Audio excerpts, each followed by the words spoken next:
Grâce vous soit donnée de la part de celui qui était, de celui qui est et de celui qui vient. Amen. Bien-aimés frères et sœurs, les temps sont mauvais et nous sommes au désarroi de constater que pour bon nombre de personnes, la Bible est un vieux livre qui a peu ou pas d'autorité du tout. Elle ne représente pour certains d'entre eux que des rêveries pieuses de personnes qui ont vécu des époques très reculées et ce sont des personnes superstitieuses.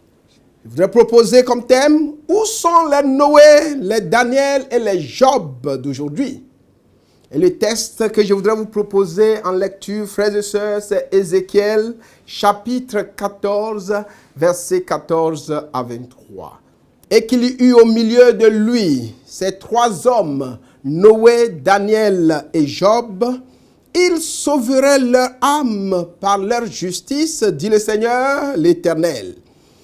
Et qu'il y eut au milieu de lui ces trois hommes, Noé, Daniel et Job, ils sauveraient leur âme par leur justice, dit le Seigneur l'Éternel. Si je faisais parcourir le pays par des bêtes sauvages qui les dépeuplerait, s'il devenait un désert où personne ne passerait à cause de ces bêtes, et qu'il y eut au milieu de lui ces trois hommes, je suis vivant, dit le Seigneur l'Éternel. Il ne sauverait ni fils, ni fille, et seul serait sauvé, et le pays deviendrait un désert. Ou, si j'amenais l'épée contre ce pays, si je disais que l'épée parcourt le pays, si j'en exterminais les hommes et les bêtes, et qu'il y eut au milieu de lui ces trois hommes, je suis vivant, dit le Seigneur l'Éternel. Il ne sauverait ni fils ni fille, mais eux seuls seraient sauvés. Ou, si j'envoyais la peste dans ce pays, si je répandais contre lui ma fureur par la mortalité, pour en exterminer les hommes et les bêtes, et qu'il y eut au milieu de lui Noé, Daniel et Job, je suis vivant, dit le Seigneur l'Éternel. Il ne sauverait ni fils ni fille, mais il sauverait leur âme par leur justice. Oui, ainsi parle le Seigneur l'Éternel, quoique j'envoie contre Jérusalem mes 4 châtiments terribles, l'épée, la famine, les bêtes féroces et la peste, pour en exterminer les hommes et les bêtes, il y aura au moins un reste qui échappera, qui en sortira. Des fils et des filles, voici, ils arriveront auprès de vous. Vous verrez leur conduite et leurs actions, et vous vous consolerez du malheur que je fais venir sur Jérusalem, de tout ce que je fais venir sur elle. Ils vous consoleront quand vous verrez leur conduite et leurs actions, et vous reconnaîtrez que ce n'est pas sans raison que je fais tout ce que je lui fais, dit le Seigneur l'Éternel. Chers frères et sœurs, en ces temps où la peste fait ses ravages, frères et sœurs, le Seigneur l'Éternel est clair dans ce passage. Il pose le problème du châtiment qu'il inflige à l'iniquité. Lorsqu'une génération se plonge dans l'iniquité et que l'iniquité atteint un certain niveau, eh bien l'Éternel sort de sa patience et il inflige un châtiment. Et le châtiment qu'il inflige à toute génération qui fait le mal, c'est 4 fléaux essentiellement. L'épée, la famine, les bêtes féroces et la peste. L'épée, c'est la guerre. Frères et sœurs, le Seigneur Jésus est revenu là-dessus et a posé la guerre comme étant un des fléaux les plus féroces qui marquerait la fin des temps. Et les bruits de guerre, nous en entendons. Depuis des guerres civiles, des guerres tribales, jusqu'aux guerres qui ont pris l'échelle mondiale. Nous avons connu la première guerre mondiale. Nous en avons connu la deuxième. La troisième, à mon sens, n'est pas loin. Et la guerre de la Magédon n'est pas très loin. Lorsque nous voyons tous les mouvements qui se font sur la terre aujourd'hui. Frères et sœurs, en dehors de la guerre, il y a la famine de tous les âges. Le temps ne me permet pas de faire la chronologie de l'histoire des famines qui ont frappé à des époques bien précises la terre entière. Les bêtes féroces.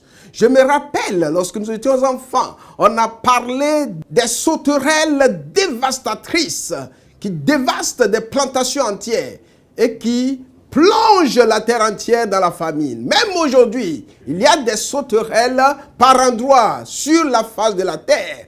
Ce sont des châtiments que Dieu inflige, quelles que soient les raisons. Mais les raisons la plus fondamentale, c'est le péché. Eh bien, nous en arrivons au quatrième élément, la peste. La Bible appelle cela la peste, mais nous donnons un nom enjoliveur, le Covid-19 à cette maladie. Le coronavirus, frères et sœurs, nous le savons, et les biologistes, les microbiologistes peuvent me contredire. Ce n'est pas nouveau, c'est un virus qui existait. Mais comment subitement ce virus devient immaîtrisable? Et nous comprenons pourquoi ils disent le nouveau coronavirus. Leurs desseins sont dévoilés. Parce qu'en fait, c'est un virus qui existait, qui n'était pas virulent, aussi virulent qu'il est aujourd'hui, qui certainement aurait été modifié afin que les hommes méchants, des serviteurs de Satan, puissent l'utiliser pour décimer la terre, pour tuer des populations entières.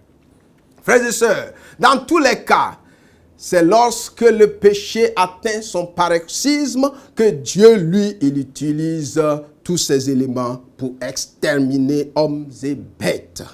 Alors, lorsque nous lisons tout le texte, par 3 fois le Seigneur dit, lorsqu'il y aurait ces fléaux, et qu'au milieu de son peuple, au milieu d'un pays, il se trouverait 3 personnages importants. Tout à l'heure, nous allons regarder leur vie comme modèle en ces temps où la persécution n'est plus physique, mais opérée non par un ennemi, un persécuteur physique, mais un persécuteur invisible, un virus qui fait trembler la terre entière.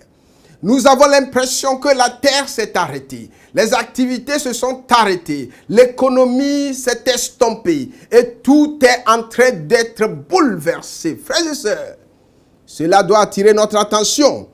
Mais le Seigneur nous propose une panacée. S'il se trouve dans un pays Noé, Daniel et Job, il sauverait leurs âmes. Qui est Daniel? Qui est Noé? Et qui est Job? Je voudrais vous rappeler tout simplement que le Seigneur veut que nous soyons comme des Noé, un homme pieux, craignant Dieu, entendant la voix de Dieu et se rendant obéissant au milieu d'une génération perverse. Voilà Noé. Et au moment où il était en train de faire son arche, il a eu des moqueurs jusqu'à ce que la terre entière soit dévastée par le déluge et qu'il ait la vie sauve, lui et sa famille. Mais là, dans ce texte, il est question d'individualité. Chacun doit être son propre Noé afin de sauver sa tête. Car les Noé, les Daniel et les Job ne sauveraient pas fils et filles. Chaque fille, chaque fils doit être enseigné à être Noé, à être Daniel, à être Job. J'allais dire à être comme Noé, comme Daniel, comme Job. Il vaut mieux être eux que d'être comme eux, frères et sœurs. Voyons maintenant la vie de Daniel comme modèle à suivre en ces temps de difficulté, en ces temps où tout le monde a peur, en ces temps de l'incertitude où nous ne savons pas ce qui adviendrait demain. Frères et sœurs, que chacun réponde pour lui. Moi, j'ai déjà donné ma réponse. Je me suis donné la réponse et que mes enfants, dès ce soir, je leur dirai, devenez comme Daniel, devenez comme Job, devenez comme Noé, que chacun donne des instructions à sa maison et qu'au sortir, je sais, car le texte termine en disant que la conduite de Daniel, la conduite de Job, la conduite de Noé donnera un exemple de conduite et cela sera une consolation pour un reste. Tout ce qui resterait, c'est à mon avis et à ma foi, ceux qui auront respecté cela. Que le Seigneur nous bénisse, qu'il nous aide par ses paroles au nom de Jésus. Amen.